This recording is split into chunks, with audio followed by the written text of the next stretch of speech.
los estímulos van a ir generando una determinada reacción. Sin embargo, tenemos a los físicos, tenemos a los biólogos, tenemos a los filósofos. Debido a ello, hubo una preocupación por centrarnos ya en entender eminentemente al hombre, pero de una perspectiva psicológica. Y es así como empieza William Hume, fundador básicamente del estructuralismo, quien empieza a elaborar o crear el primer laboratorio experimental en la Universidad de Leipzig, con el solo propósito de poder estudiar nuestra conciencia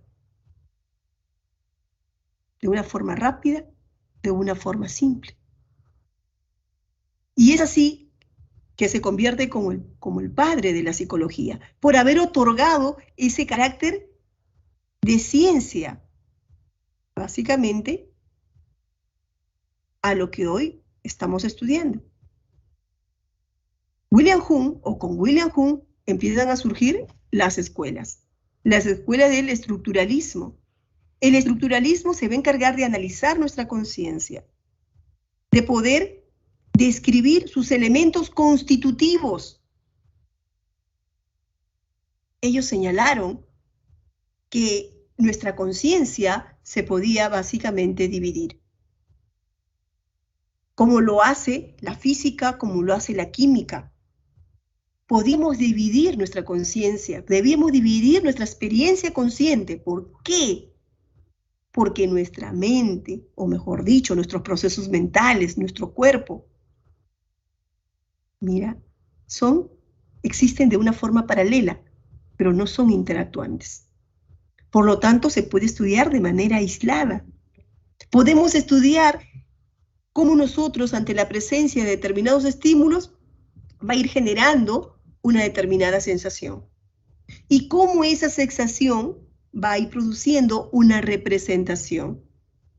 Y esa representación, ya sea de agrado o desagrado, va a dar lugar a una determinada emoción, a un sentimiento.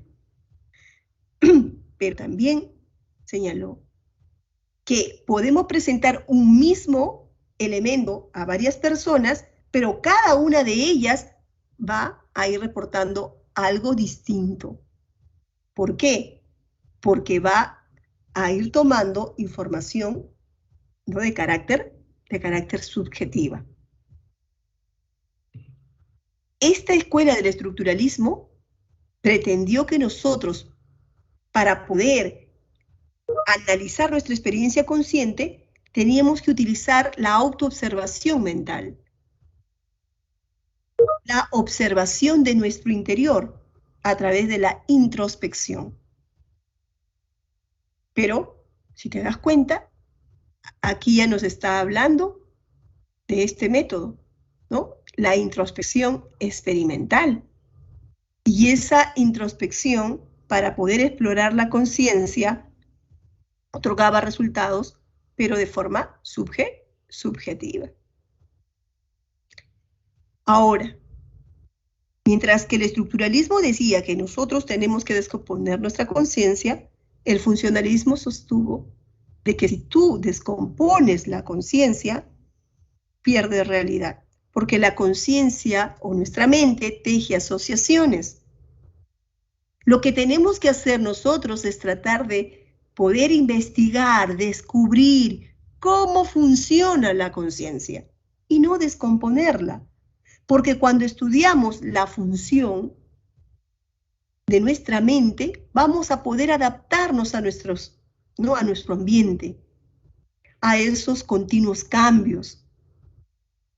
Asimismo, nos va a permitir entender cómo somos capaces de haber formado pensamientos, cómo se han establecido nuestros hábitos, cómo hemos sido capaces de elaborar nuestras percepciones. Recuerda que el funcionalismo utiliza nuestros procesos psicológicos como herramienta vital para nuestra supervivencia y le va a otorgar un carácter utilitario. Todo lo que nosotros hacemos va a ser básicamente aplicado dentro de la realidad donde nos desenvolvemos. Así, por ejemplo, Cuando hablamos acerca del funcionalismo, esa aplicabilidad se observa con la elaboración, la creación de los test psicológicos, gran aporte del funcionalismo. ¿Qué empiezan a crear? Esos test en el campo educativo para mejorar sus estrategias de estudio, para optimizar mejor su aprendizaje. También utilizaron estas pruebas para seleccionar el personal idóneo en las empresas, a través, básicamente, de esas pruebas psicológicas, que fue ideada básicamente a través de esta escuela. Ambas pretendían estudiar nuestra conciencia a través del método introspectivo. Sin embargo, el conductismo discrepaba con ellos. ¿Por qué? Este conductismo liderado por Watson sostuvo que si nosotros pretendemos estudiar la conciencia con el método de la introspección, va a arrojar resultados subjetivos. ¿Por qué? Porque no vamos a poder aplicar la introspección a un niño.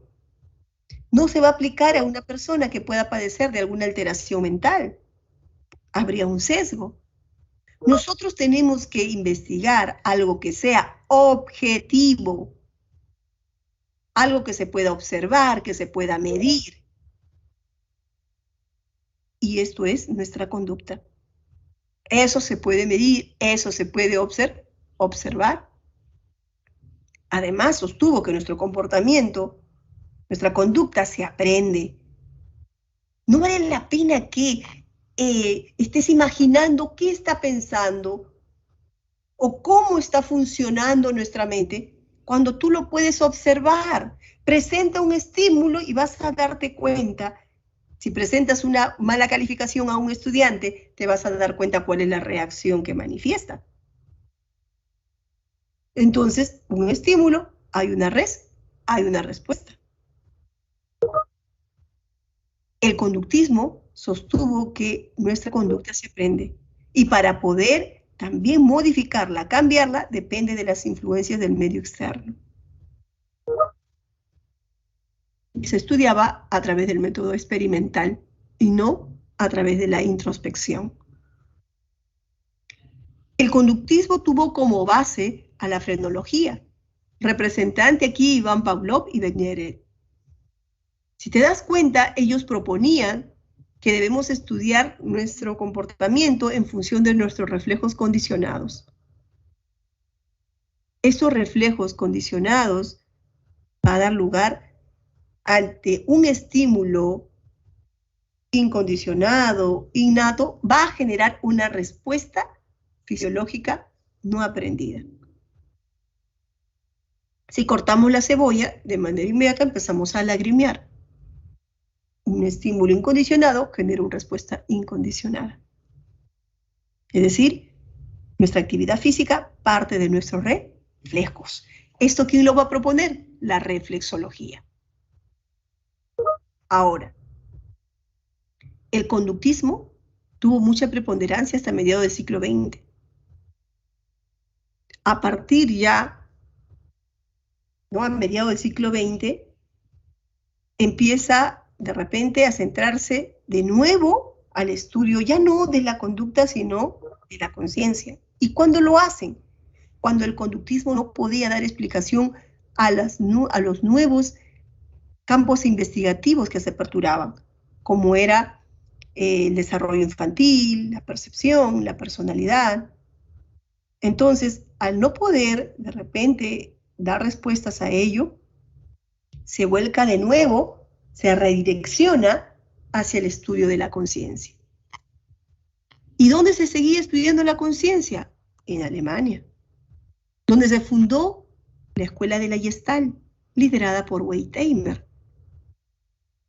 La Gestalt sostuvo, ¿qué sostuvo la Gestalt? Que el ser humano capta patrones totales, que el ser humano tiene que estudiar la conciencia como un todo, porque capta experiencias totalitarias. Entonces, el ser humano no solo establece, ¿no?, una relación, un eslabón de estímulos, sino que sus pensamientos son integradores, holísticos, porque se mueven bajo el lema el todo es más que la suma de sus partes. Es por eso que cuando tú, por ejemplo, estás frente a tu pantalla, a tu computador, tú no te vas a reflejar simplemente en el icono, sino tú estás visualizando todo, básicamente la máquina. Estás utilizando básicamente este principio de las totalidades. Te apoyas bajo el principio de la figura y el fondo, o la ley de agrupación, que te permite entender y comprender e interpretar la realidad que te rodea. La Gestalt, recuerda, tiene como objeto de estudio a la percepción. Pero cuando tú eres capaz de hacer una reconfiguración perceptual, entonces vas a lograr dar lugar a la emergencia del insight. ¿Y qué es el insight? La comprensión súbita, el entendimiento. Y que este entendimiento, este insight, va a generar o va a dar lugar a un determinado aprendizaje. Basamento para el enfoque cognitivista. La Gestalt. Entonces, fíjense ustedes lo que estamos analizando. Hasta aquí se ha estudiado la conciencia. Sin embargo, Sigmund Freud, sostuvo de que no era necesario estudiar la conciencia. Muchos de los problemas psicológicos, muchos de los conflictos que nosotros padecemos. A ver, por favor, apague su cámara, Salvador. A ver, muchos de los conflictos que ustedes van a ir padeciendo, básicamente se centran no en la parte de la conciencia, sino en el inconsciente. Y es así como este médico, ¿no?, de Sigmund Freud, que trató básicamente de encontrar la cura a sus pacientes que padecían de histeria, de neurosis, empezó a pretender explorar su inconsciente.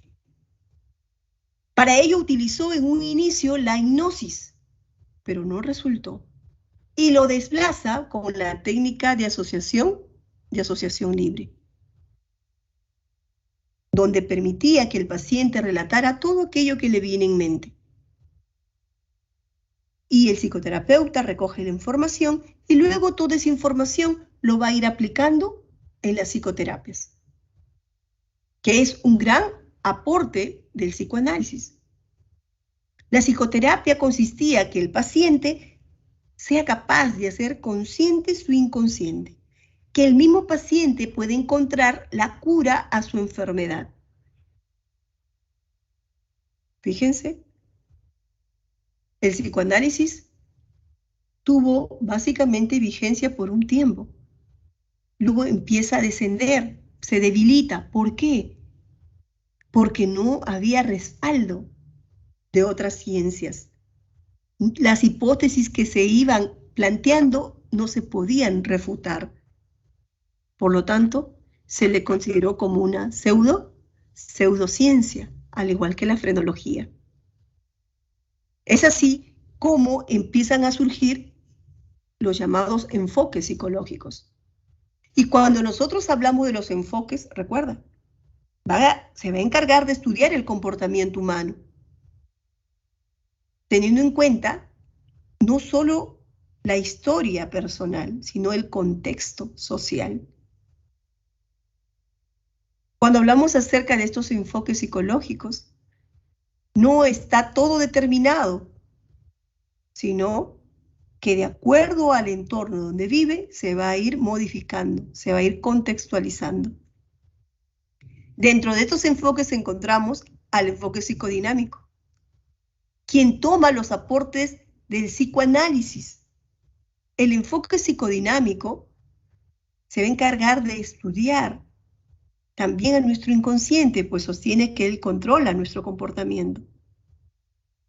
Pero que nuestro comportamiento o en nuestro comportamiento existen formas opuestas que se manifiestan a través de nuestros actos humanos.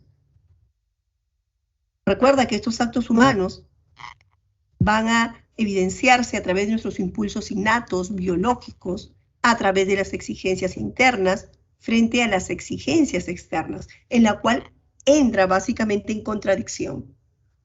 El enfoque psicodinámico es el primero en aceptar que nuestros actos humanos no siempre son racionales, sino muchas veces son movidos por eventos externos. Este enfoque psicodinámico se aplica para poder dar tratamiento a las personas que sufren algún tipo de trastornos psíquicos.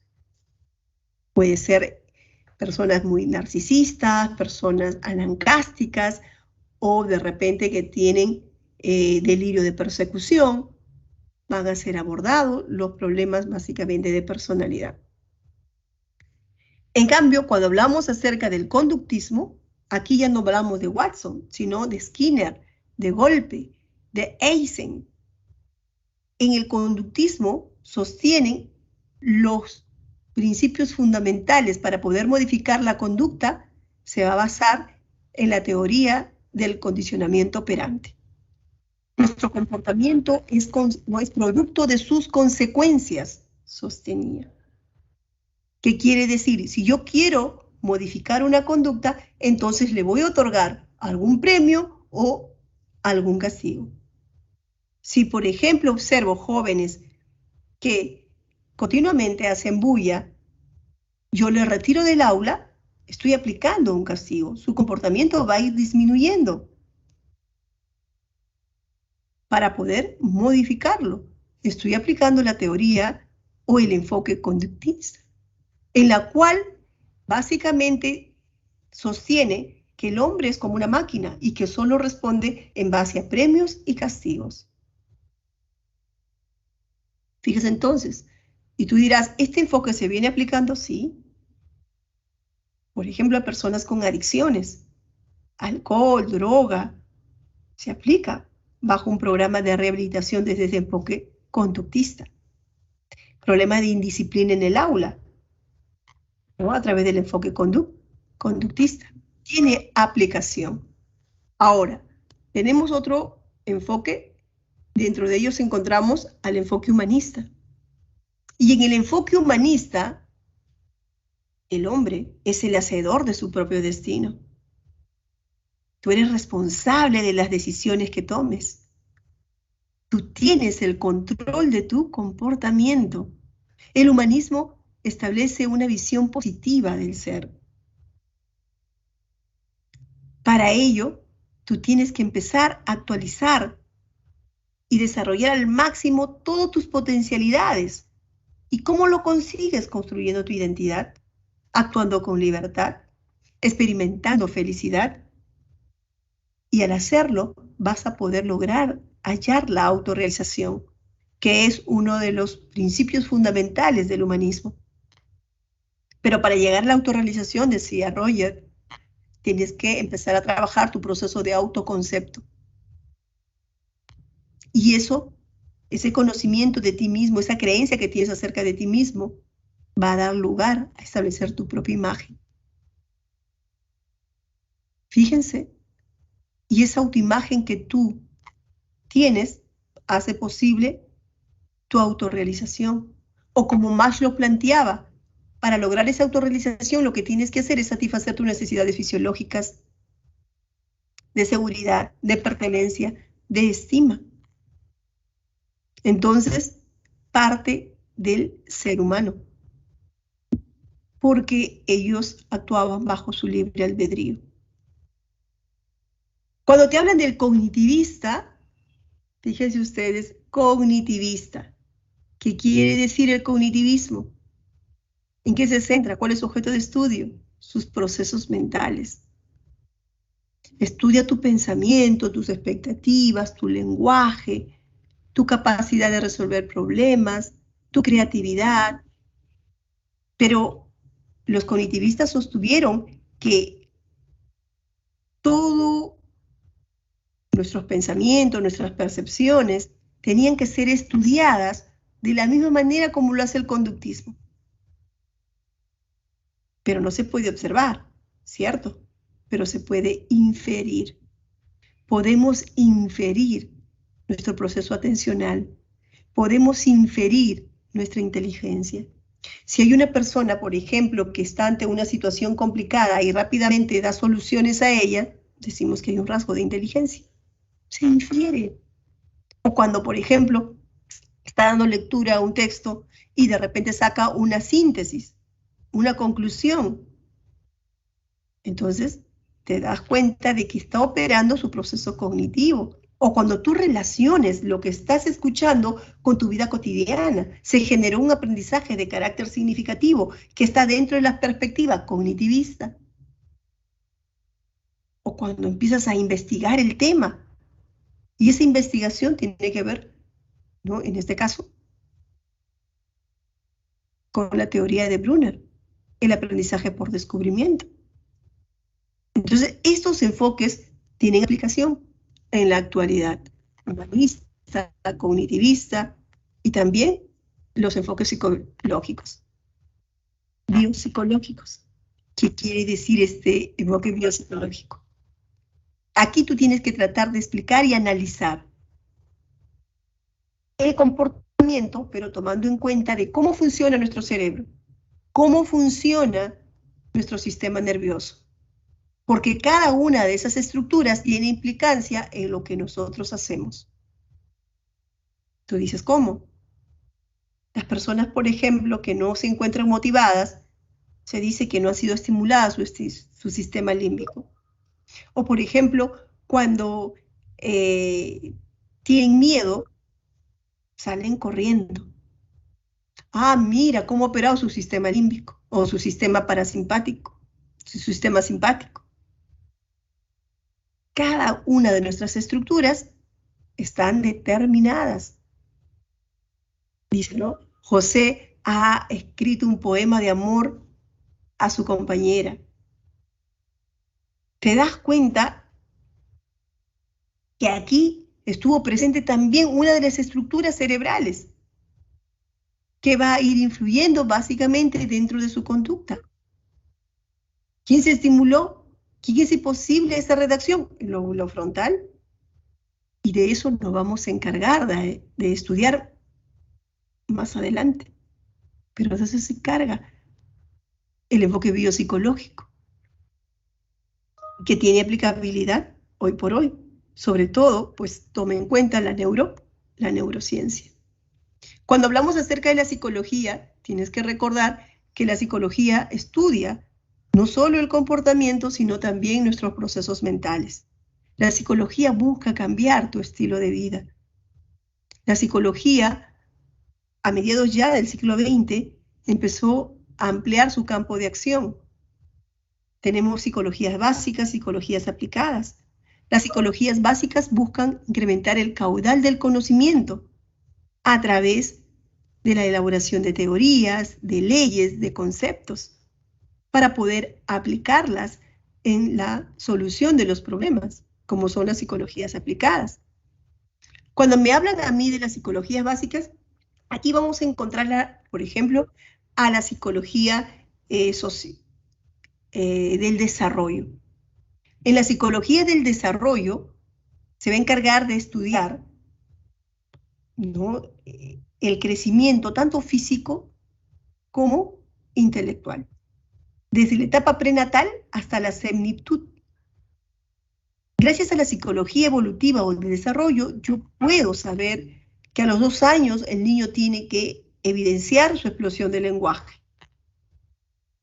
¿Se puede adelantar? Sí, se puede retrasar, pero también hay edades, promedios, en las cuales es un indicador de su desarrollo neurológico de forma adecuada. Sé que entre los 11 y 12 años se evidencia la menarquía. ¿Quién me da esa información? La psicología del desarrollo. Por otro lado también tenemos la psicología diferencial, que estudia el comportamiento del grupo en función del sexo, de la edad, de la condición económica, para poder hacer nuestros cuadros estadísticos. Quiere decir que la psicología básica va a investigar, mientras que la psicología aplicada utiliza todos esos contenidos para la solución de los problemas. Dentro de ello tenemos, por ejemplo, dentro de la psicología aplicada, aquí, observen, la psicología clínica, educativa, organizacional, social. ¿De qué se encargará básicamente esta rama de la psicología? Cualquier problemática que nosotros tengamos, ¿podemos acudir a estos psicólogos o cada uno tiene un campo de acción?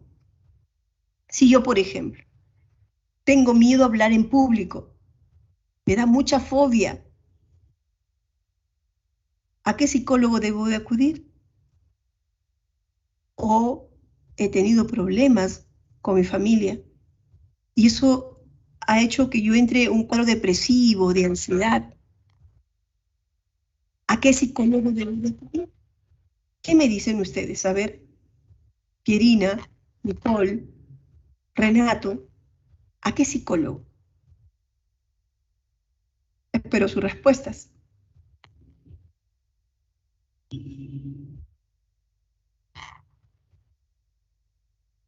A ver, chicos, si tienen problemas al hablar en público o de repente no hay un problema de pareja, ¿a qué psicólogo vas a acudir? Clínico. Al psicólogo clínico. ¿Por qué al psicólogo clínico? Fíjate tú. El psicólogo clínico es el responsable de diagnosticar, de evaluar y dar tratamiento a los problemas, tanto emocionales como conductuales. El psicólogo clínico es el único capaz de diagnosticar y evaluar a través de asesorías psicológicas y tratamientos psicoterapéuticos, poder ayudar al paciente. Y sobre todo, aborda problemas de carácter individual. Ese es el clínico. El social, ¿por qué no sería el social? Porque cuando hablamos acerca del social, ¿de qué se encarga? De cómo el comportamiento del grupo va a influir en tu conducta de forma particular. Entonces, y esto va a ir moldeando tus actitudes. De repente, ¿cómo influye, ¿no? El pandillaje, la delincuencia, la prostitución, el sicariato? Todos esos problemas van a ser estudiados por la psicología social. A diferencia del psicólogo organizacional, puesto que él se va a encargar de utilizar los conceptos de psicología y aplicarlos al campo empresarial. El psicólogo organizacional o industrial lo que va a buscar es seleccionar al mejor personal para la empresa, mejorar el clima institucional, fomentar la motivación e incrementar la producción en las empresas. Psicología organizacional. ¿Y el psicólogo educativo? El psicólogo educativo solo se va básicamente a centrar en la enseñanza-aprendizaje. Busca que el estudiante optimice su rendimiento académico. No tengo, por ejemplo, si tú tienes problemas de concentración, estudias y olvidas rápidamente lo que estudias, tienes dudas acerca de tu orientación vocacional, no sabes qué carrera elegir. De ello se va a encargar el psicólogo educativo.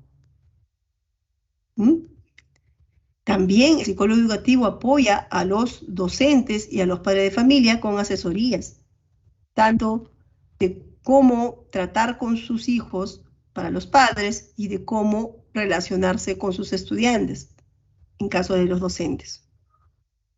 Entonces, fíjense, cuando nosotros hablamos de estas, ¿no? De estas especialidades. Ahora, Aquí, por ejemplo, no está la psicología forense. ¿De qué se encargará la psicología forense? ¿El psicólogo forense de qué se encarga? ¿Qué me dicen ustedes?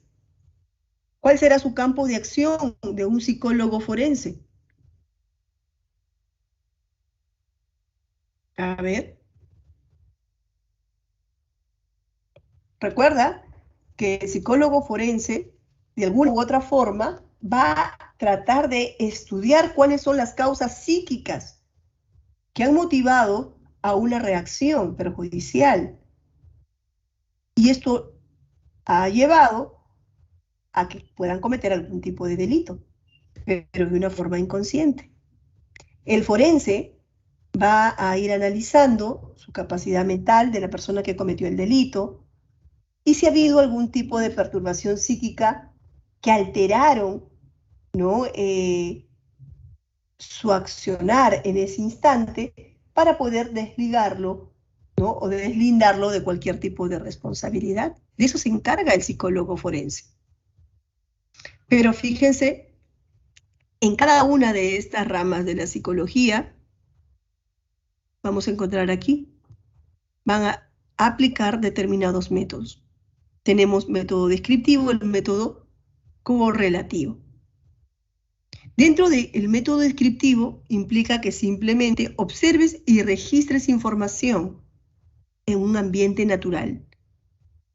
Para aplicar este método descriptivo, lo que tienes que hacer es, en este caso, tener una muestra significativa y apoyarte de instrumentos que te permitan recoger información confiable y evitar cualquier tipo de interpretación que puede estar básicamente alterando y ¿no? En este caso ya no tenga validez la investigación realizada. El método descriptivo casi siempre va a tener una sola variable, como por ejemplo aquí, características, ¿no? De la violencia de género en la ciudad de Huancayo. Si te das cuenta, aquí hay una característica. ¿Cuál es la variable? Violencia de género. Pero esa violencia de género yo la voy a estudiar, yo la voy a describir en la ciudad de Huancayo. En un determinado lugar requiere una población básicamente significativa.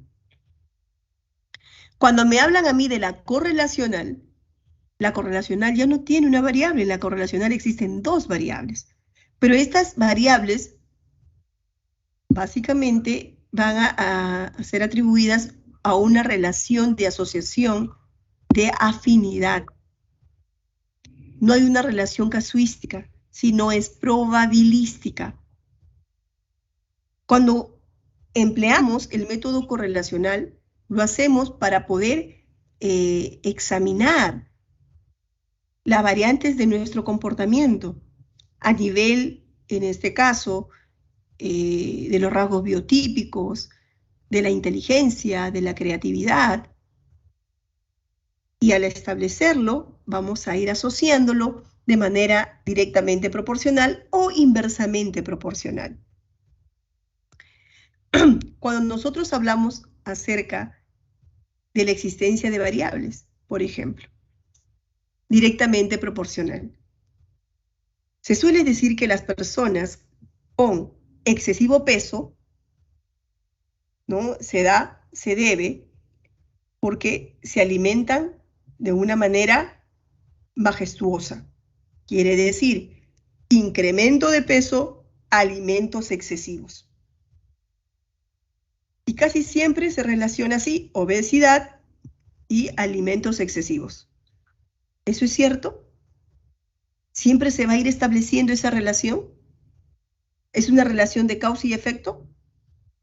No, es una relación probabilística.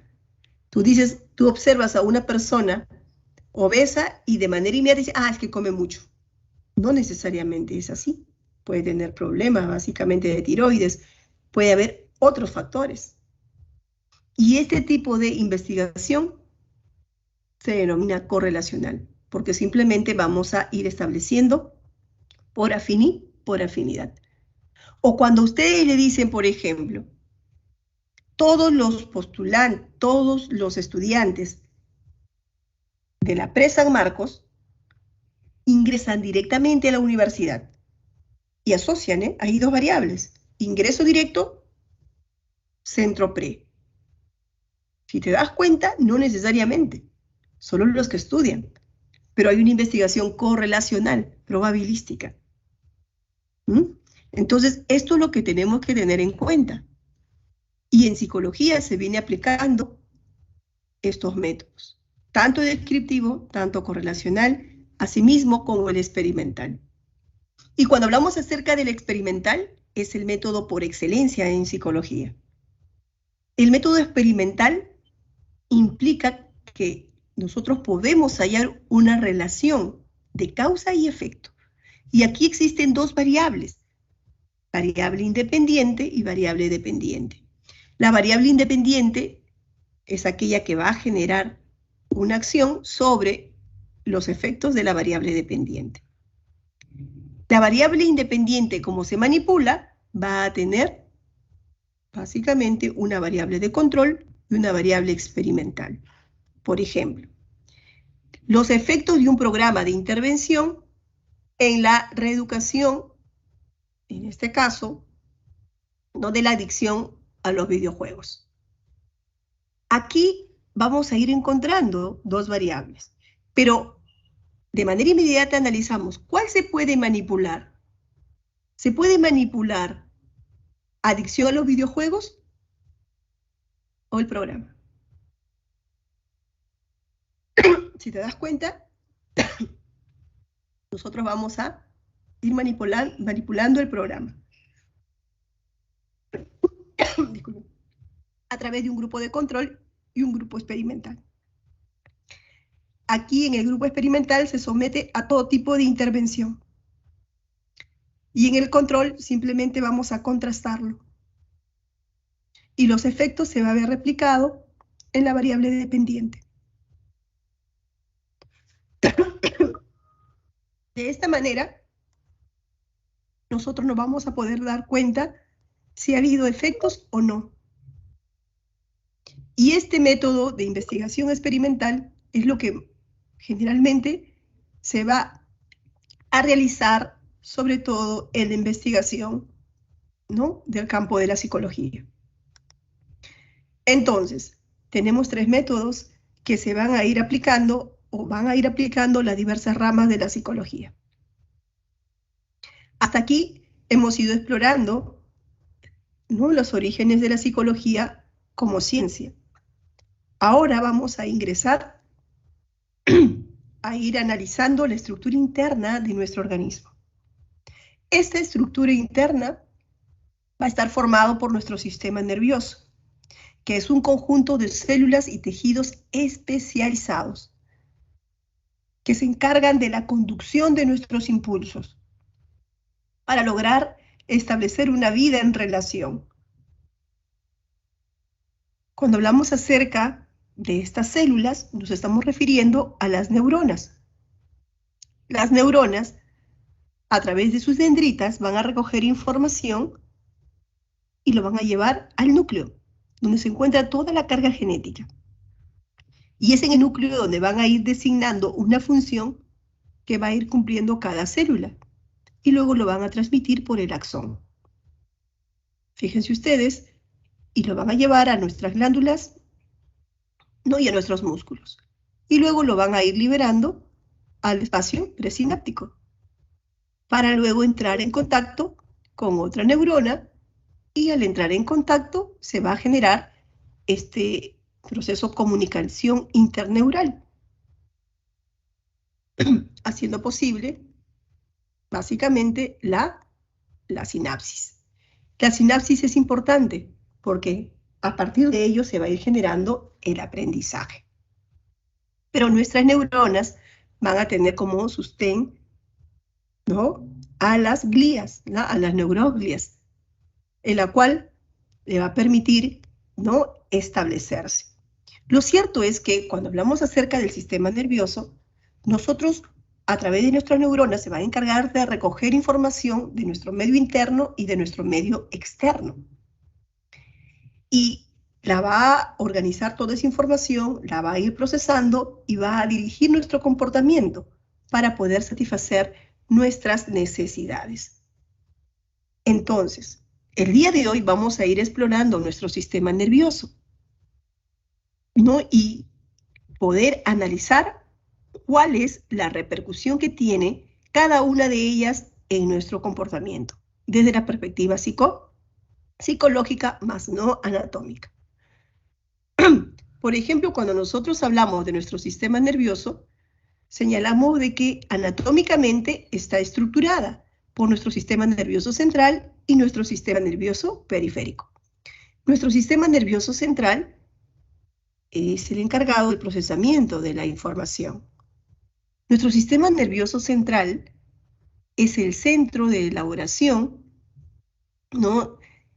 De nuestras respuestas frente a estímulos que provienen del medio interno y del medio externo.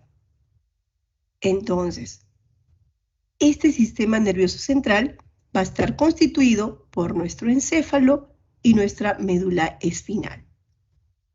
Cuando nosotros hablamos acerca de la médula espinal, fíjense ustedes, estamos aquí, la médula espinal es aquel que está conectado con el cerebro y la mayor parte de nuestro cuerpo.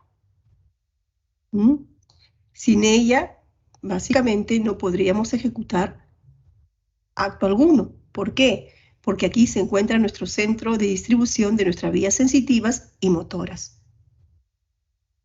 Cuando tú, por ejemplo, coges algo caliente, de forma inmediata retiras la mano o retiras el pie, dependiendo de dónde ocurrió básicamente este contacto. Al hacerlo, tú retiras, ¿por qué? Porque se está produciendo lo siguiente.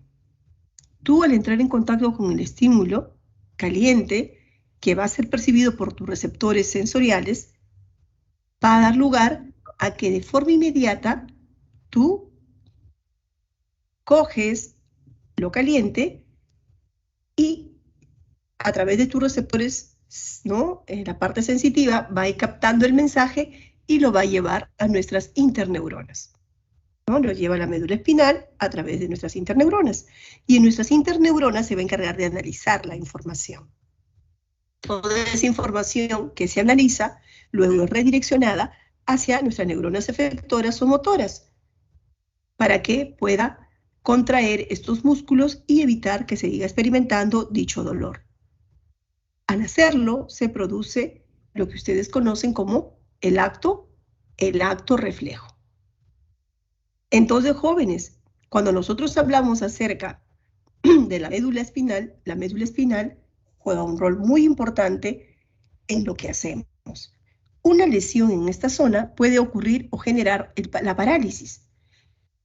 Y dependiendo dónde ha sido la lesión, se puede dar básicamente dicha afección. Por ejemplo, si ha habido una lesión en la parte cerca al cuello, la parte de arriba, puede ocurrir una pérdida parcial o total de las extremidades, produciéndose la tetraplegia.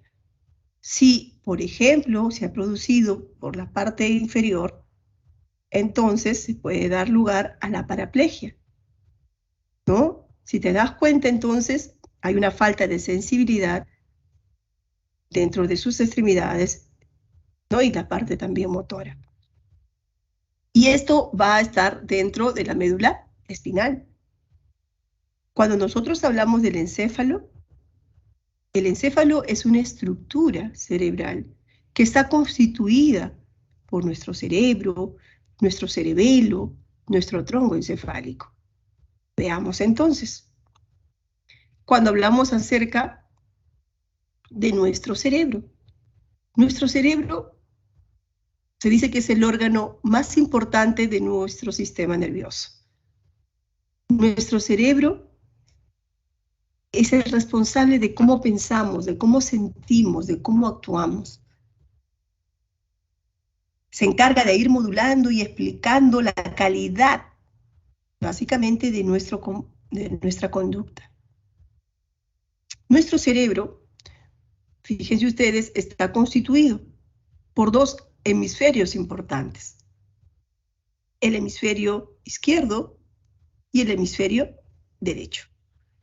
El hemisferio izquierdo y derecho están unidos por una red nerviosa que se encuentra aquí, y esto es el cuerpo calloso, que se encarga de la conducción contralateral. Toda la estimulación del derecho se va a reflejar en el izquierdo y viceversa. Entonces, cada uno de estos hemisferios cumple funciones independientes. Así tenemos, por ejemplo, el izquierdo es llamado el hemisferio intelectual, el derecho, el hemisferio soñador, el racional, el imaginativo, el verbal, el no verbal. Si te das cuenta, ¿por qué llamamos no verbal? No verbal. ¿Por qué? Porque es intuitivo, porque piensa en imágenes y sentimientos. Por lo tanto, tú puedes dejar de ver a una persona buen tiempo y luego identificarlo con mucha rapidez, gracias a la estimulación de tu hemisferio derecho. Mira, utiliza imágenes. Por eso que también aquí en el hemisferio derecho vamos a desarrollar nuestras capacidades visoespaciales, que nos permite entender elementos que se encuentran en un plano tridimensional. Si tú, por ejemplo, puedes de repente realizar juegos, ¿no? En este caso de ensamblaje, lo vas a poder ejecutar de forma rápida. Vas a poder discriminar los colores, las tonalidades, y esto es debido a esta capacidad visoespacial. Por otro lado, también, cuando hablamos acerca del hemisferio derecho, es el hemisferio creativo, es el hemisferio inventivo, porque tiene la posibilidad de expresar una gran variedad de nuevas ideas.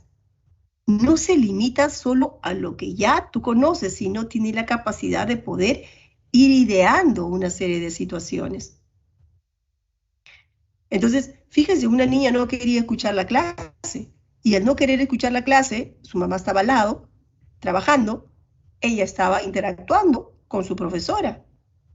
Pero, sin embargo, ella escuchaba la clase, pero no podía estar básicamente con la cámara encendida. A pesar que ella le decía, mi cámara está mala. Pero la madre decía, pero la computadora está bien. ¿Qué pasa? ¿Por qué la profesora no lo ve? La niña que había hecho, había colocado en la cámara, había colocado papelitos de papel higiénico y lo había pegado allí. Así es que la profesora se daba cuenta que su cámara estaba encendida, pero no, supuestamente no funcionaba. Si te das cuenta, aquí operó este hemisferio, el hemisferio derecho. Ahora, ¿en qué se va a diferenciar del izquierdo? El izquierdo, si tú te das cuenta, es el intelectual. No, es el intelectual, es el racional, es el verbal, porque utiliza signos, símbolos, utiliza la palabra para poder pensar. Utiliza la palabra, ¿no? El lenguaje hablado, el lenguaje escrito. Fíjense, gracias al hemisferio izquierdo yo puedo leer, yo puedo escribir, yo puedo procesar información de manera, fíjense, secuencializada, de forma lógica, de manera analítica. Analiza los detalles el izquierdo. El derecho no analiza los detalles, es más holístico. Procesa información de una manera global. Si, por ejemplo, te dicen, ¿no? Fíjese esta indicación. La instrucción es la siguiente. cierra la puerta. Y la persona que lo escucha va y cierra la puerta. Pero el izquierdo, el derecho, ¿qué hace? El derecho no solamente cierra la puerta, se ubica de forma adecuada y se pone a realizar las actividades que él desee o desea. Tiende a procesar la información de una manera más globalizada. O por ejemplo, ¿no? Cuando insinúan, están con un compañero y de repente quieren que le regale algo, dice, ay, no, a tu amiga le gustaría que le des una gran sorpresa. Y el que tiene estimulado el izquierdo, sí, seguramente algún día lo haré. Pero el derecho te está diciendo que hagas esa sorpresa. El derecho te está diciendo que no es la amiga la que quiere que le des sorpresa, sino es la que te está hablando. Y eso es capaz de entender básicamente el derecho, más no el izquierdo. Porque el izquierdo básicamente es el analítico. El derecho es el que procesa información de manera globalizada. El derecho es el intelectual. ¿Por qué? Porque se va a encargar de ir analizando, de resolver los problemas, pero utilizando datos que ya están almacenados, que ya están disponibles y tú convencionalmente lo has aceptado y por lo tanto acudes a él para resolver cualquier problema. En cambio, en el derecho no. En el derecho simplemente tú vas a crear soluciones. Por eso se dice el imaginativo, el inventivo. El derecho te va a permitir expresar tus emociones. Es la sede de toda nuestra prosodia. Podemos elevar la voz, podemos bajar. En cambio, el izquierdo no. Tú puedes hacer una clase y puedes estar hablando en un mismo ritmo, en una misma tonalidad. Es el izquierdo. El izquierdo, recuerda, es más objetivo, es más abstracto. El derecho es más concreto. Cuando tú lees un texto, tú necesitas de repente que nadie te lo explique. Tú solito empiezas a entender porque tienes estimulado el hemisferio izquierdo. Procesa toda la información de manera, ¿no?, analítica. En cambio, el derecho quiere que tú, cada teoría, cada actividad plasmada de repente tú separata, que le des ejemplos para poder entender y comprender. Porque de esta manera opera el derecho a diferencia del izquierdo. El derecho expresa lo que sientes y el izquierdo lo controla. Por eso se dice que ambos, si bien es cierto, cumplen funciones independientes, pero son interactuantes.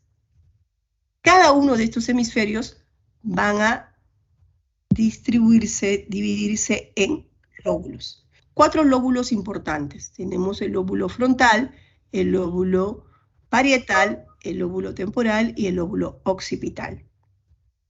Cuando nosotros hablamos acerca del lóbulo frontal, recuerda que el lóbulo frontal es el responsable de la toma de decisiones. El lóbulo frontal es el responsable de que nosotros podamos analizar las consecuencias de nuestras acciones. El responsable también de nuestra memoria. Es aquí en el lóbulo frontal donde vamos a encontrar determinadas áreas. Tenemos el área de la función motora, que es el responsable de nuestros movimientos voluntarios. Podemos movernos, ¿no?, estirar nuestros brazos, nuestras piernas, desplazarnos de un lugar a otro. Fíjense, estos movimientos voluntarios van a ejecutarse a través de esta función motora. Pero como en el lóbulo frontal se estimula la función motora, va a dar lugar a que tú puedas establecer una mejor coordinación oculomotriz y que eso te va a permitir, por ejemplo, realizar una presión de pinza permitiéndote escribir. Entonces, hay personas que tienen una buena caligrafía, una hermosa letra, y esto es posible debido a la estimulación del área de Exner, que se encuentra en el lóbulo frontal. Asimismo, gracias a esta función motora, se puede realizar y estimular el área de Broca. El área de Broca es el responsable de nuestro lenguaje articulado, de nuestra habla expresiva. ¿Qué quiere decir? Podemos dar a conocer nuestros pensamientos, nuestros sentimientos. Una lesión en el área de Broca va a generar una afasia. Quiere decir que la persona no va a entender, no va a comprender, ¿verdad? ¿Esto ocurre? A ver si están ahí. Cuando hay una afasia, la afasia si ocurre en el área de Broca, te vas a dar cuenta, las personas entienden, comprenden, pero el problema va a radicar en la dificultad de articularla. Puede ser que tú a una persona le indiques, pásame los globos, y él va y te lo alcanza, porque entiende, procesa, decodifica la información. Pero cuando tú le preguntas, a ver, ¿qué has traído? Joves, pitos, manches, potos. Quiere, intenta, pero no puede. Es porque ha habido una afección dentro de ese área. Área de Broca. Ahora, en este área del lóbulo en el lóbulo frontal encontramos también el área prefrontal. En el área prefrontal, recuerda, en la parte superior de la frente se encuentra este área prefrontal. Es la sede de todas nuestras actividades cognitivas, responsable de nuestros juicios, de nuestra personalidad, de que nosotros podamos inhibir nuestras conductas inapropiadas. Entonces, cuando hablamos de acerca de una prefrontal, es el responsable de que tú, por ejemplo, te hayas trazado objetivos a corto o largo plazo. Apliques estrategia para cada curso diferente. Es el responsable de que tú puedas haber realizado tu proceso de autoconocimiento, de tener un buen estado de ánimo. ¿Quién se encarga? Nuestro lóbulo prefrontal. Entonces, cuando nosotros hacemos mención de estas áreas, cada uno va a ir cumpliendo funciones independientes.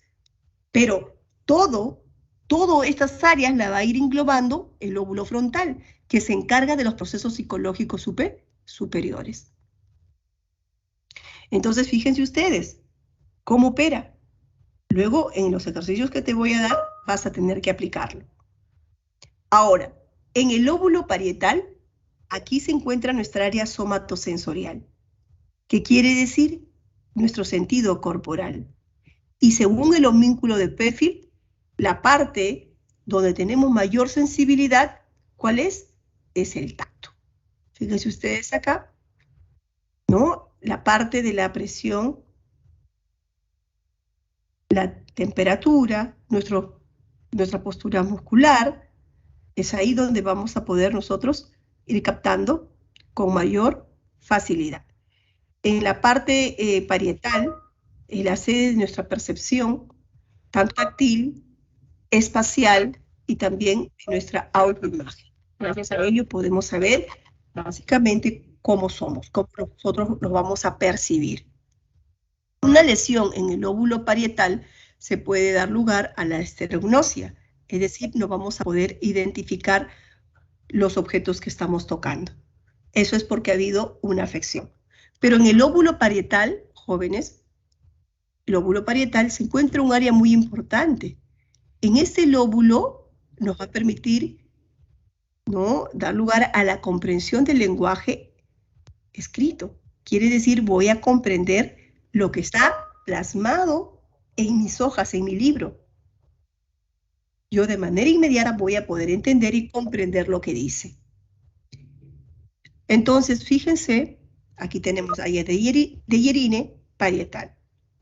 Mientras que en el lóbulo occipital se va a encargar de registrar e interpretar información de acuerdo a la forma, al color, al tamaño, y que esto va a poder ser identificado y reconocido por el occipital. Mientras que el temporal no es el encargado del procesamiento auditivo. Cuando yo escucho una canción, de manera inmediata puedo identificarlo, es porque he estimulado el lóbulo temporal. El lóbulo temporal hace posible que tú puedas registrar e interpretar los estímulos sonoros. Por ejemplo, si yo hago, te das cuenta, uy, ese ruido, tú registraste ese ruido, pero si lo escuchas bien, ¿ahora qué haces? Ahora lo interpretas. Ah, está aplaudiendo. ¿Quién te permitió hacerlo? El lóbulo temporal. Recuerda que también es el responsable de nuestra memoria. Vamos a ir almacenando información. Registramos, interpretamos, teniendo en cuenta la información que ya tenemos almacenado en nuestra memoria. En el lóbulo temporal también encontramos un área muy importante, que es el área de Wernicke o Wernicke, responsable de la comprensión de nuestro lenguaje hablado. Una lesión en esta zona, ¿qué va a ocurrir? La fascia fluida. Quiere decir que las personas, en este caso, van a hablar, tú lo vas a escuchar. Por ejemplo, renegona, excepcional, comida excelente, amiga, jamás te voy a abandonar. ¿Entendiste? ¿Habló claro? Sí, habló corrido, pero no ha habido una estructura, una sintaxis. No ha habido básicamente oración, una buena oración constituida. Y es porque ha habido una afección en el lóbulo temporal. Es precisamente en el área de Wernicke. Por eso que hay muchas personas, por ejemplo, cuando dicen algo, te pide que parafrasees. Y muchas veces no lo pueden hacer, a pesar que te he entendido y comprendido. Porque de repente ha habido un problema básicamente en el área de Wernicke. Entonces, vamos al ejercicio. El presidente empieza a dar su discurso sobre su plan de gobierno. ¿No? Muchos de sus compañeros han escuchado el discurso y han entendido cuál es el mensaje. Y luego lo divulgan con sus familiares. Ahora te pregunto, cuando el compañero divulga, en este caso, el mensaje otorgado por el presidente, ¿qué área está utilizando? ¿Qué área y qué lóbulo?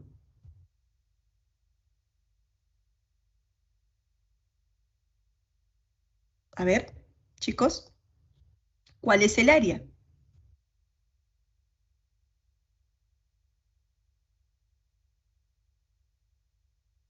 ¿No hay ningún área?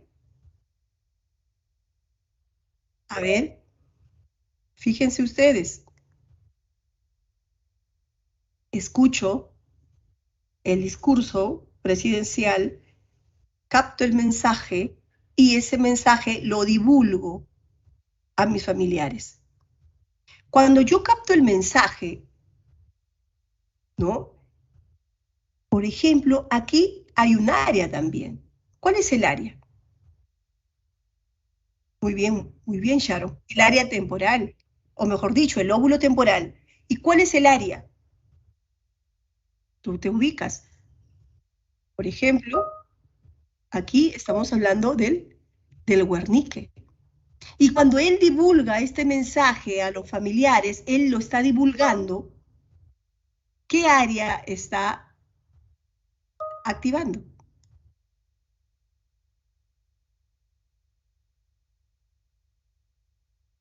A ver, muy bien, Broca. Broca que se encuentra en el, ¿no? en el lóbulo frontal. Y si alguien le dice, por ejemplo, mira, presidente, lo que has escrito en tu discurso no se entiende nada. Tienes que borrar este párrafo y volver a escribir. En ese hecho, ¿cuál está presente? Cuando le dice que en tu discurso, el discurso que has escrito no se entiende nada. Esa persona que hace ver muy bien al presidente es el área de Deyerini. Y cuando el presidente cambia ese párrafo por otro, ¿estará de Yerine? No, en ese caso ya está Exner. Pues tiene que ver con la coordinación.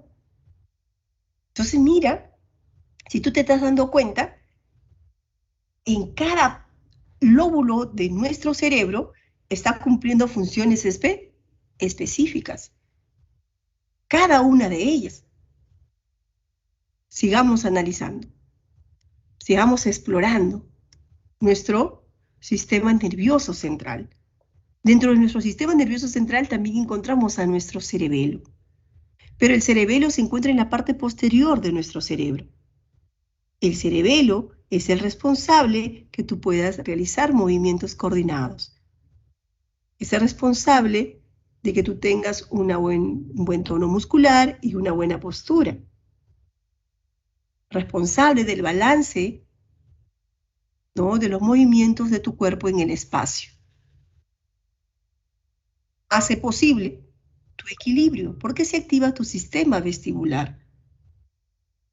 Una lesión en esta zona del cerebelo o en la zona cerebelosa, ¿qué va a dar lugar? Una lesión en la zona cerebelosa que se produce, observen esta imagen. ¿Te das cuenta? Se va a ir produciendo la ataxia, ¿no? Los movimientos discoordinados.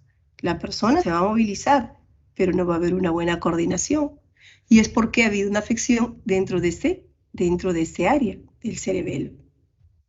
Entonces, mira, tenemos aquí cerebelo y ahora nos pasamos a la otra estructura, que es el tronco encefálico. Cuando hablamos acerca del tronco encefálico, el tronco encefálico está unido el cerebro con nuestra médula espinal. Y este tronco encefálico tallo cerebral está conformado por mi mesencéfalo, mi puente de Barolio y nuestro bulbo raquídeo. El mesencéfalo juega un papel muy importante. Recuerda que forma parte de nuestro cerebro. El mesencéfalo se va a encargar de analizar informaciones sensoriales, pero también de controlar nuestros movimientos. Participa en él. La protuberancia anular, sin embargo, es un órgano de conducción que se va a encargar de nuestras vías sensitivas, que va a dar lugar a que pueda trasladar esta vía sensitiva de la médula a nuestro cerebro, mira, de la médula a nuestro cerebro y viceversa. Esa es su función. Mientras que el bulbo raquídeo o médula oblonga es el centro de respiración y también de nuestros movimientos peristálticos. Una lesión en el bulbo raquídeo puede ser mortal. Por tanto, cuando hablamos del tronco encefálico, decimos que juega un rol muy importante para nuestra supervivencia, porque tiene mucha influencia en nuestro sistema digestivo, respiratorio, circulatorio.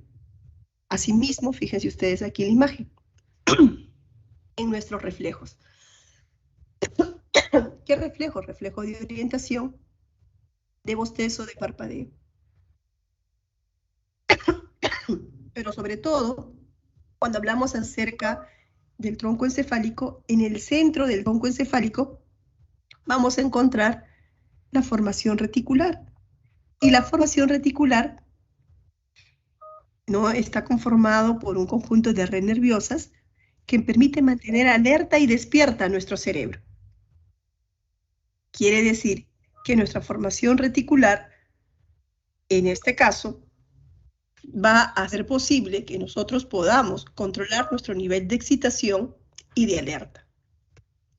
Esta formación reticular va a estar conformada de dos subsistemas, nuestro SARA y nuestro SAT. Cuando hablamos acerca del SARA, el sistema activador reticular ascendente, tenemos que entender que el SARA, jóvenes, va a partir, tomando en cuenta nuestras neuronas sensitivas, parte de nuestro tronco encefálico y va a llevar toda la información a través de nuestras neuronas sensitivas hacia la córtex. Al hacerlo, hace que estimule nuestro tono cortical. Cuando nuestro tono cortical se incrementa, entonces vamos a estar en estado de alerta. Si esto desciende, el tono cortical desciende, entonces viene la somnolencia. Ya nuestro cuerpo no va a poder reaccionar ante determinadas situaciones. Por ejemplo, tú estás de repente, ¿no?, estudiando y te quedas dormido, pero a medianoche hay alguien que te despierta y eso hace que te puedas cubrir, ¿no? O coger una cobija y cubrirte. Quien hizo posible el despertarte y cubrirte simplemente es tu Sara, ¿no? Es aquella que nos permite mantenernos despiertos y alertas ante una determinada situación. O cuando tú estás manejando y de repente te quedas dormido y cuando pasa algo tú frenas en seco. Ahí también estuvo presente el Sara. Se estimuló tu tono cortical, incrementó y eso hizo que estés en un estado de alerta. Pero cuando desciende el tono cortical, es por ejemplo, si tú estás mal, realizar ingesta de algún tipo de analgésico, empieza ya ese debilitamiento. ¿Y eso es por qué? Porque ya tu tono cortical ha ido descendiendo y se manifiesta a través del cansancio, la falta de reacción. Cuando hablamos acerca del SAT, sistema activador descendente, aquí, por ejemplo, ya va a partir de nuestra corteza, del córtex, hacia la médula espinal y tronco encefálico. Va a partir. Ahora, pero de una forma voluntaria. Hace de que nuestro tono cortical aumente o descienda. De forma voluntaria. Si tú, por ejemplo, estás en este PPT y te llama la atención este dibujo, tú vas a focalizar tu conciencia hasta este dibujo. Por lo tanto, has activado tu proceso psicológico de la atención y has puesto en práctica una atención selectiva de forma voluntaria. Y esto básicamente se responsabiliza del SAT, que se encuentra dentro de nuestra formación reticular. Una lesión en esta zona y puede producirse el estado de coma. Por eso que cada una de estas estructuras tienen que ser básicamente cuidadas debido a que cumplen funciones fundamentales. Nuestro sistema nervioso central está también conformado por nuestro sistema nervioso periférico. Pero el sistema nervioso periférico está formado por nuestros receptores, tanto sensoriales como sensitivos, que van a actuar como líneas de comunicación hacia y desde nuestro sistema nervioso central. Quiere decir entonces, cuando nosotros hablamos acerca del sistema nervioso central, se va a encargar de ir activando nuestro sistema nervioso somático, responsable de nuestros movimientos voluntarios.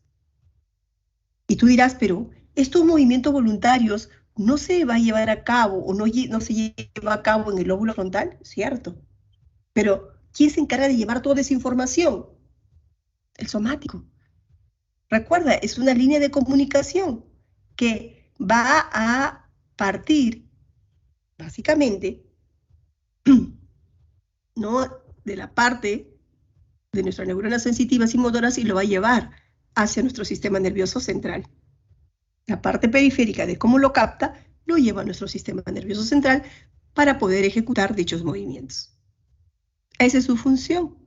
Todos se encuentran interactuando. Ahora, cuando hablamos acerca de nuestro sistema nervioso autonómico o vegetativo, porque el sistema nervioso periférico está conformado por el somático y el autonómico. El autonómico vegetativo, ¿cuál es su función de este autonómico? Movimientos, pero como dice acá, involuntarios. Va a ser posible que toda la información de nuestro sistema nervioso central simplemente se vaya, no lo redirija a nuestros órganos internos, estimulando nuestra rama simpática y parasimpática. Cuando hablamos acerca de la rama simpática, yo les pregunto, chicos, el día de ayer se produjo algo a las 5:30 de la mañana.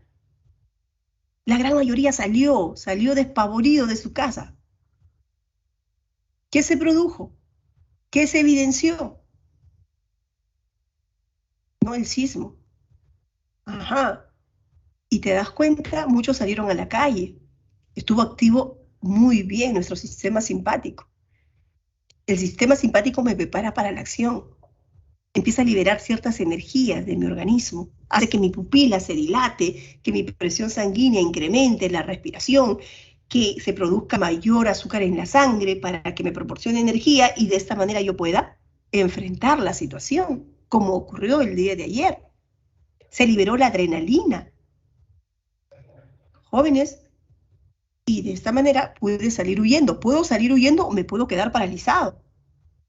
Y esa es su función, en la cual se va a ir manifestando este nivel simpático. Ahora, pero si tú te das cuenta, esta es la rama, básicamente, ¿no? Simpática. Ante una situación de estrés, de conflicto, nos prepara para poder afrontar una determinada situación. Pero después de que haya ocurrido el sismo, ya tú ingresas a tu casa y entras en un proceso de relajación. Es porque ya se activó, ¿no?, tu sistema parasimpático. Entonces, cuando se activa tu sistema parasimpático, quiere decir que tú has restaurado toda la energía liberada, ¿no? En ese instante se activó tu aceticolina, produciste esa aceticolina, donde hace que tus músculos se puedan contraer y puedan estar básicamente en ese estado de tranquilidad y de reposo. El sistema simpático y parasimpático actúan conjuntamente. Ambos. Fíjense ustedes, si de repente alguien sostiene, el examen se va a dar el día de mañana. Y eso hace de que ella o la persona que escuche esta noticia no pueda concentrarse adecuadamente. Entonces, aquí en ese momento, al escuchar la noticia de que va a haber un examen y que va a ser de repente el día de mañana, en ese instante, ante esa situación, se va a ir activando ¿qué sistema? Muy bien, el sistema simpático. Nos va a preparar para la acción. Tú dices, pero hay personas que no actúan, se quedan paralizadas, no saben qué hacer. Pero recuerda, hay personas que pueden salir huyendo o simplemente se inhiban, pero en ese instante está actuando tu sistema simpático. Ahora, aquí estamos viendo cómo opera nuestro sistema periférico. Sin embargo, fíjense ustedes, chicos, el día de ayer que salieron corriendo, experimentaron mucho miedo, mucha angustia. Ese miedo básicamente afloró debido a que se estimuló un sistema muy importante. Y ese sistema es el sistema límbico, que es el centro de nuestra vida afectiva. El sistema límbico es el intermediario de nuestras conductas motivadas. Nuestro sistema límbico es responsable de nuestro aprendizaje, de nuestras emociones, de nuestra personalidad. Nuestro sistema límbico está constituido por ciertas estructuras neurales. Y dentro de ello tenemos, mira, la amígdala, el hipocampo, el hipotálamo, el tálamo. Cuando nosotros hablamos acerca de la amígdala, el amígdala es nuestro centinela. Nos permite actuar de manera instintiva cuando estoy en peligro. Mi amígdala permite que yo pueda almacenar ciertas informaciones de agrado, desagrado, y constituyan un aprendizaje de carácter emocional.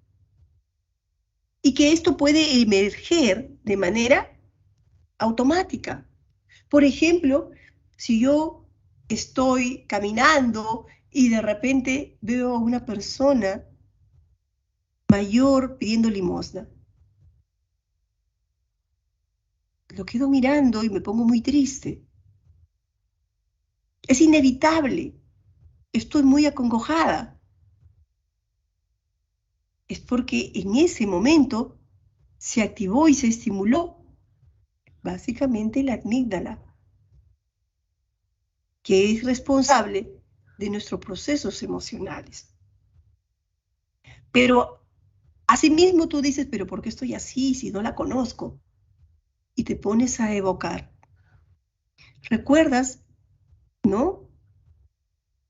Cuando eras niña, cuando eras muy pequeña, la persona que tanto querías también estaba en esa condición. Entonces empiezas a evocar, a acudir a tu memoria de largo plazo y empiezas a ir recordando específicamente, mira, ella se sentaba también para que no me faltara nada. Entonces, en ese instante, cuando tú intencionalmente recuerdas toda esa información, estás estimulando tu hipocampo, que es el responsable de la consolidación de nuestro aprendizaje. Pero este aprendizaje que se almacena en la memoria de largo plazo, nuestra memoria, no, en este caso, espacial, por tanto puedo recordar todo cómo ocurrieron.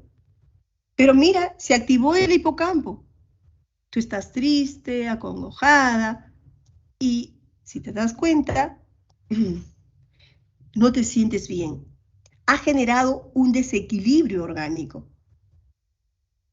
Y esto se dio, ¿por qué? Porque se activó el hipotálamo. Recuerda que el hipotálamo va a cumplir una función importante como es la homeostasis. Cuando observamos que a nuestro cuerpo le falta agua, le falta sal, busca ese balance. Regula nuestros ritmos circadianos, va a ir regulando todo lo que nosotros podamos haber liberado a poder restaurar. Y no, en este caso el hipocampo. Justamente es responsable de toda nuestra, también va a tratar de ir satisfaciendo nuestras motivaciones. Toda la información que llega al hipocampo, o mejor dicho, al hipotálamo, va a redireccionarse, fíjense ustedes cómo es el circuito, se activa y de forma inmediata también activa el hipotálamo y luego lo va a ir conduciendo a la parte posterior del tálamo a través de nuestros cuerpos mamilares. Al llegar al tálamo, el tálamo es la estación de relevo, donde todas las fibras sensitivas van a hacer escala en él, a excepción del olfato, que va a ser su centro de estación en el rinencéfalo. En el tálamo tenemos células especializadas que se van a encargar justamente de interpretar toda la información otorgada por nuestros sentidos para poder expresarla en una experiencia consciente, en un acto consciente. Asimismo, toda esa información luego va a ser llevada a la parte prefrontal que nos permite, en este caso, ya poder tener un control de esas emociones que estamos experimentando. Entonces, si tú te vas a dar cuenta, cuando hablamos acerca del sistema límbico, el sistema límbico es el responsable o es el centro de control de toda nuestra vida afectiva, de nuestras emociones. Y cada una de esas estructuras va a ir cumpliendo funciones para la manifestación de ellas. En el sistema límbico, o mejor dicho, el sistema límbico se encuentra en nuestra área subcortical. Entonces, todo, como dice la biopsicología, todo nuestro comportamiento está regido bajo estas estructuras de nuestro cerebro y nuestro sistema nervioso. Por tanto, si nosotros de repente tuviéramos una afección, una lesión en nuestro sistema nervioso, ¿qué va a ocurrir? Nosotros podemos, de alguna manera, revertir, minimizar los efectos de la lesión. ¿Por qué? Porque nuestro cerebro tiene una característica, y esa característica es su plasticidad cerebral, lo que va a permitir que el ser humano continúe aprendiendo. Porque cuando se estimule el cerebro de forma permanente, lo que va a dar lugar es la reestructuración de sus redes neurales. Esa reestructuración va a permitir que pueda modificar hábitos, que pueda tener o aprender cosas nuevas, ¿no? Le permite modificar las cosas que ellos consideran que es importante. Quiere decir entonces que cuando nosotros hablamos acerca de esa plasticidad, la plasticidad va a posibilitar que el ser humano pueda establecer nuevas conexiones sintácticas. Y esto se genera cuando se produce, ¿no?, nuevos saberes. Pero yo te pregunto, ¿cómo nosotros podemos estimular nuestro cerebro? ¿De qué manera?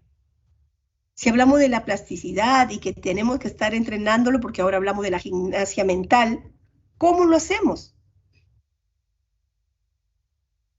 ¿Tú alguna vez has escrito con la mano, que no lo haces casi siempre?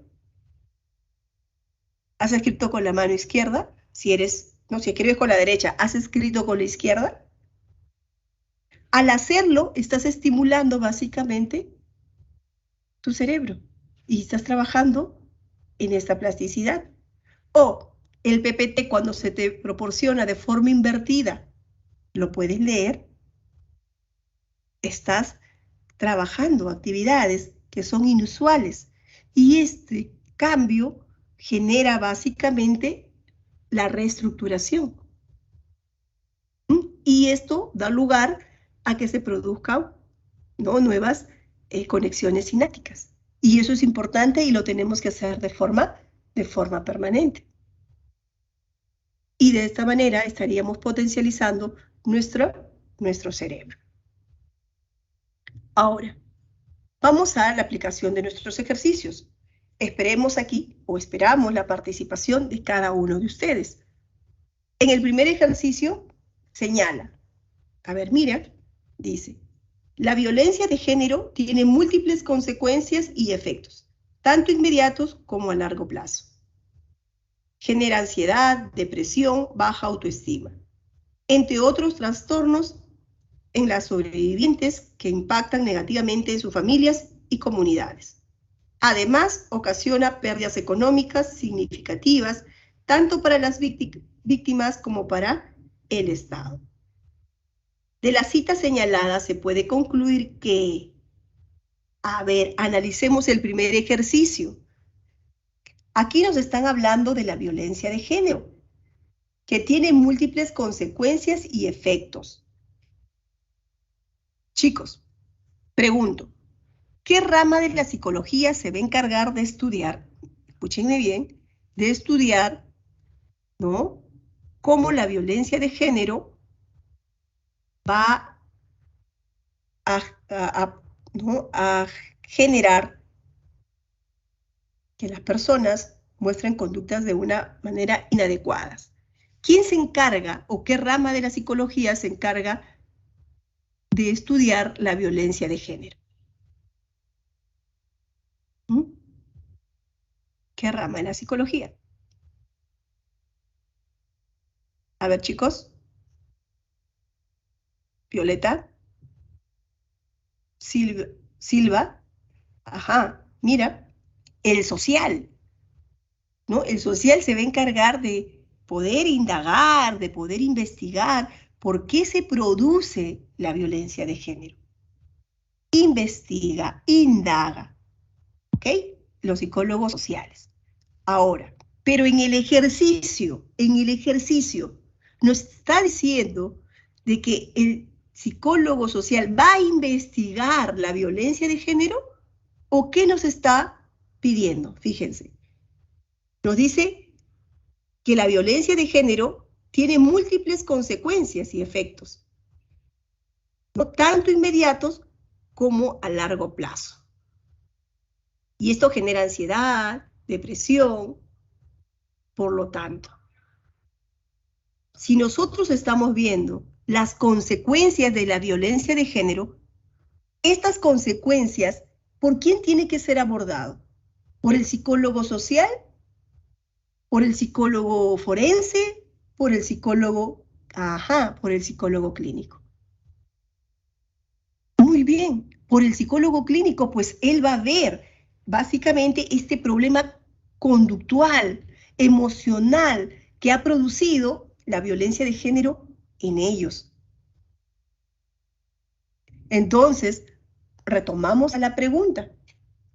Y la pregunta nos dice, ¿no? De esta cita podemos señalar. En la 2 refiere, las consecuencias que generan la violencia de género deben ser tratadas por un psicólogo clínico. Y eso es lo que ustedes están haciendo referencia. Excelente. Eso vendría a ser la respuesta. La 2.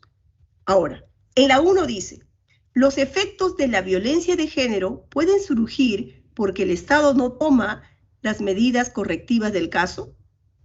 ¿Los efectos de la violencia tiene que ver con el Estado?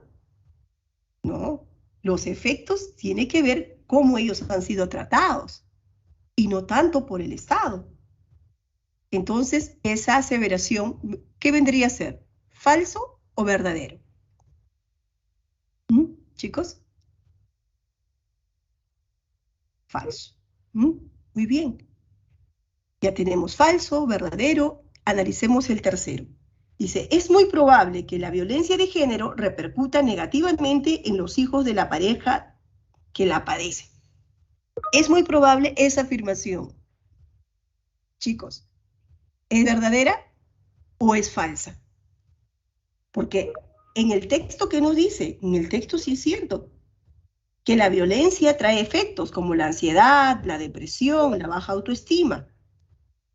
Entonces, si esas son las repercusiones, entonces ¿no? Esta aseveración, ¿qué vendría a ser? Vendría a ser, ¿verdad? Verdadera. Entonces, aquí ya tienen básicamente la clave, ¿no? La clave es la letra C. La 1, la C. Sigamos. En el ejercicio 2. En el ejercicio 2, por ejemplo, nos piden relacionar con los tipos de investigación. Pero en los tipos de investigación vamos a ir analizando. A ver, dice, vamos a la C, donde dice Carlos, aquí.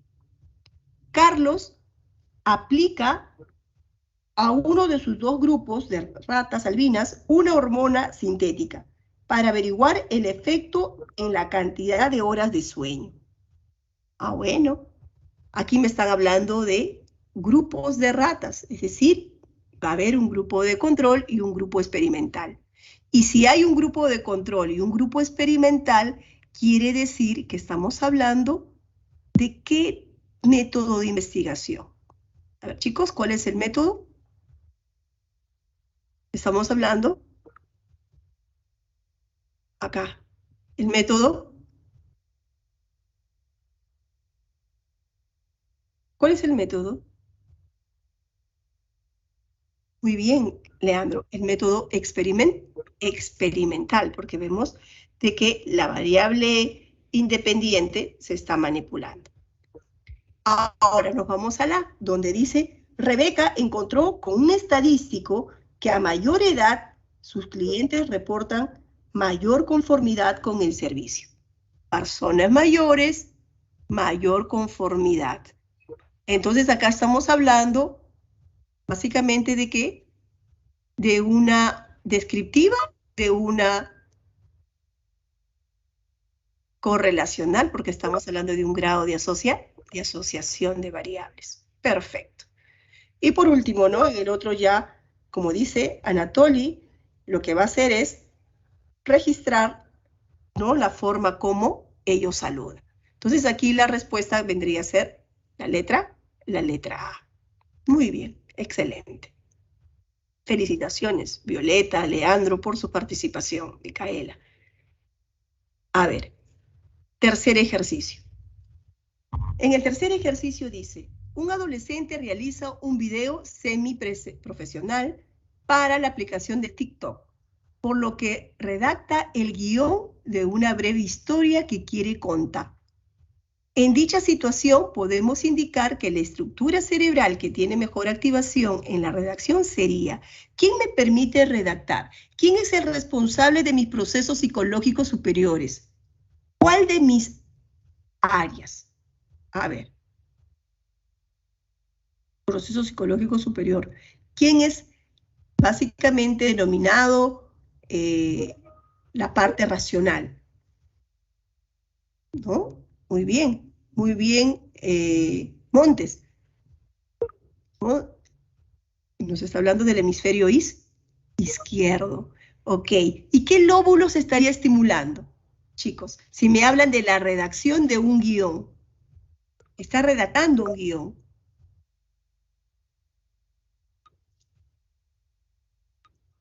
¿Qué pasó?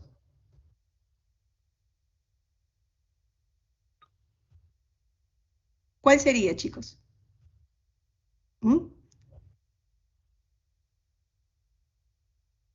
Si ustedes se dan cuenta, si está redactando, ¿qué lóbulo? Si es cierto, es el hemisferio izquierdo.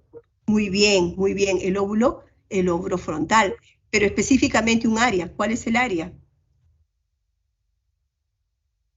El lóbulo frontal, y hay un área, muy bien, Leandro. Para la redacción, ¿qué cosa implica? ¿Quién interviene? Excelente. Entonces, vamos al ejercicio último. Dice aquí en el 4, en un accidente de tránsito, Dalma y Alexis sufrieron graves lesiones, los cuales causaron que ella quedara en estado de coma y que él perdiera la sensibilidad de los movimientos de las extremidades inferiores. Es posible que las lesiones se hayan producido si me hablan de un estado de coma, ¿dónde se habrá producido la lesión? Recuerda que eso se encuentra dentro de nuestro sistema nervioso central. Formación reticular, ¿no es cierto? ¿Sí? En la formación reticular se encuentra básicamente esta lesión. ¿Qué se encuentra? A ver, sí, pues está en nuestra formación reticular, pero específicamente en nuestro tronco encefálico. ¿Por qué? Porque analicemos el ejercicio, no, lo siguiente, y que perdiera la sensibilidad y movimiento de las extremidades inferiores. Si ha habido una pérdida de la sensibilidad, ¿esto dónde se pudo ocasionar? ¿Dónde se hubiera generado básicamente la lesión? ¿En el cerebelo? ¿Dónde se produce la parálisis? ¿No? Sobre todo la sensibilidad de nuestros movimientos de las extremidades superiores. Muy bien, Montes, en la médula en la médula espinal. Entonces, fíjense, profesora, pero es la formación reticular. Sí, pero tenemos que ir analizando básicamente lo otro que nos piden, la pérdida de sensibilidad que ha sido originado básicamente en la médula espinal. Entonces, la respuesta, muy bien, casita. Esa es la respuesta. Muy bien, jóvenes, espero que nuestra sesión haya sido entendida, comprendida, y aquí les voy a ir escribiendo las claves para que ustedes puedan corroborar. ¿Okay? Muy bien, ya estamos, hemos hecho hasta la 4. A ver, chicos. Aquí.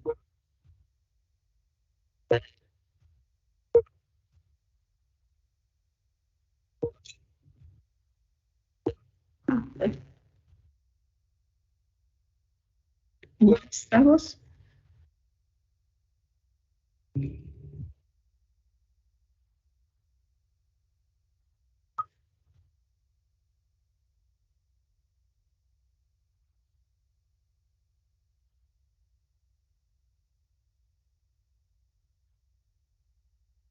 Ok, ahí está, chicos, la clave. Y cuídense mucho. Gracias por su participación. ¿Mm? Nos vemos en la siguiente clase. Disfruten de su receso.